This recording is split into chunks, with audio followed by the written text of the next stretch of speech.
Supreme કોર્ટે આજ રોજ સોમવારે બિલ્કિસ બાનો ગેંગરેપ કેસમાં 11 દોષિતોને સમય પહેલા મુક્ત કરવાના ગુજરાત સરકારના નિર્ણયને રદ કર્યો હતો।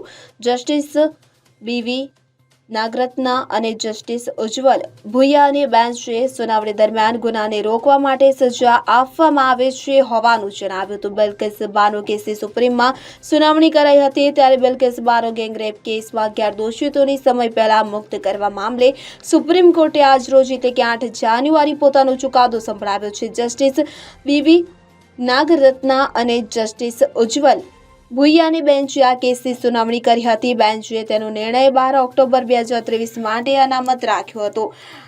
ટાયરે ખરેખરમાં બિલ્કિસ બાનોએ ગત 30 નવેમ્બર 2022ના રોજ 11 ગેંગરેપ દોષિતોની મુક્તિ વિરુદ્ધ સુપ્રીમ કોર્ટમાં 2 અરજી કરી હતી તો 11 દોષિતોની મુક્તિને પડકારતી પ્રથમ અરજીમાં તેમને તાત્કાલિક જેલમાં ધકેલવાની માંગ કરવામાં આવી હતી।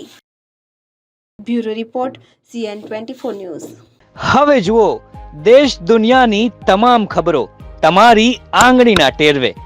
ઉઠાવો મોબાઈલ અને ગૂગલ પ્લે સ્ટોર પરથી ડાઉનલોડ કરો અમારી CN24 ન્યૂઝ મોબાઈલ એપ।